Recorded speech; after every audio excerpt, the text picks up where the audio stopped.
আসসালামু আলাইকুম। জেনারেল আজিজকে কোন আইনের ধারায় আহ, নিষেধাজ্ঞা দেওয়া হয়েছে তা নিয়ে আলোচনা হচ্ছে।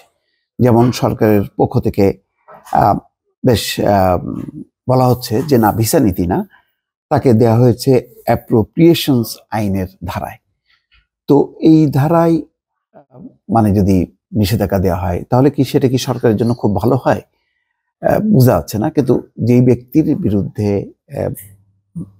এই ধারাটি প্রয়োগ করা হয়েছে সেটা ভিসা নীতি না হোক, অ্যাপ্রোপ্রিয়েশনস আইনের যে ধারা, সেই ধারাটাও কি খুব সম্মানজনক? সেই ধারায় তো এটা পরিষ্কার, ভিসা নিষেধাজ্ঞা যেমন বা ভিসা নীতি যেমন, তেমনি অ্যাপ্রোপ্রিয়েশনস আইন যেটি প্রয়োগ করা হয়েছে তাতেও তো পরিষ্কার যে জেনারেল আজিজ এবং তার পরিবারের সদস্যরা যুক্তরাষ্ট্রে প্রবেশে অযোগ্য হবেন। শুধু কি প্রবেশে অযোগ্য হবেন বা ঢুকতে পারবেন না সেটাই কি, নাকি সেখানে যদি তাদের কোনো সম্পত্তি থাকে, অর্থ থাকে, সেটাও বাজেয়াপ্ত হবে? তো সেই ব্যাপারে একটি রিপোর্ট যে যেই আইনে নিষেধাজ্ঞা দেওয়া হয়েছে তাতে কি আছে।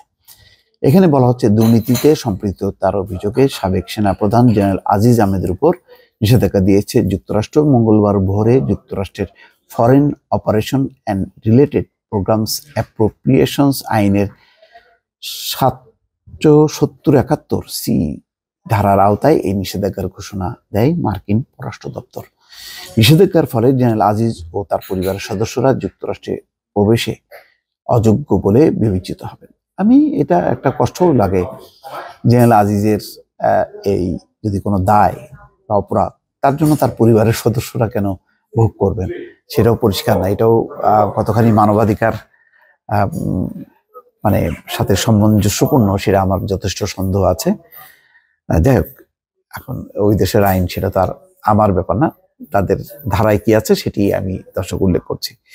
যুক্তরাষ্ট্রের foreign operation and related programs অ্যাপ্রোপ্রিয়েশনস আইনের ৭০-৭১ ধারাটি আর্থিক ব্যবস্থাপনা, বাজেট স্বচ্ছতা ও দুর্নীতি দমন নিয়ে। ধারাটির সি অংশে সরকারি দুর্নীতি ও মানবাধিকার বিষয়ে বলা আছে।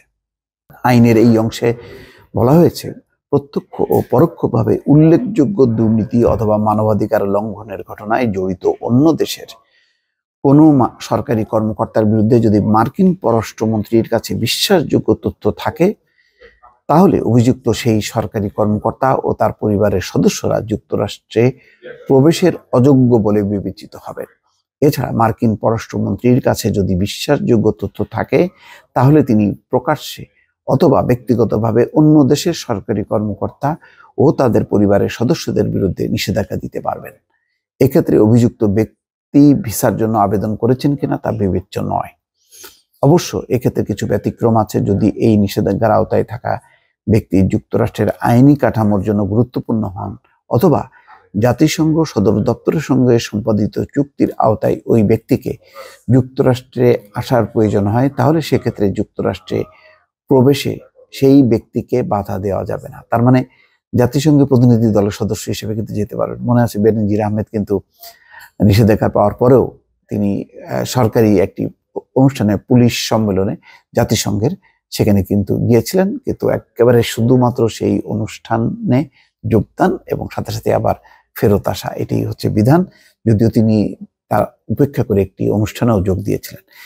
নিষেধাজ্ঞায় ছাড় দেওয়ার কথা বলা হয়েছে আইনে। এতে বলা হয়, মার্কিন পররাষ্ট্রমন্ত্রী যদি মনে করেন নিষেধাজ্ঞার আওতায় থাকা ব্যক্তির যুক্তরাষ্ট্রে প্রবেশ জাতীয় স্বার্থের জন্য গুরুত্বপূর্ণ, তাহলে তিনি এই নিষেধাজ্ঞায় ছাড় দিতে পারবেন। এছাড়া এমন কোনো পরিস্থিতি বা প্রেক্ষাপট যদি তৈরি হয়, সেই যে সংশ্লিষ্ট ব্যক্তিকে যুক্তরাষ্ট্রে প্রবেশ করতে দেওয়া প্রয়োজন, তখন বিষয়টি বিবেচনা করে প্রয়োজনীয় ছাড় দিতে পারবেন মার্কিন পররাষ্ট্রমন্ত্রী। তাহলে বোঝা যাচ্ছে এই আইনের ধারা অনুযায়ী পুরো বিষয়টা হচ্ছে মার্কিন পররাষ্ট্রমন্ত্রীর উপর নির্ভর করে। অ্যান্থনি ব্লিংকেন বা পররাষ্ট্রমন্ত্রী যেই থাকেন না কেন, তার এই মানে ক্ষমতাটা আছে যে তিনি কাউকে ছাড় দিতে পারেন অথবা বহাল রাখতে পারেন যাতে তিনি প্রবেশে অযোগ্য হন। দর্শক, ভালো থাকবেন। আল্লাহ হাফেজ।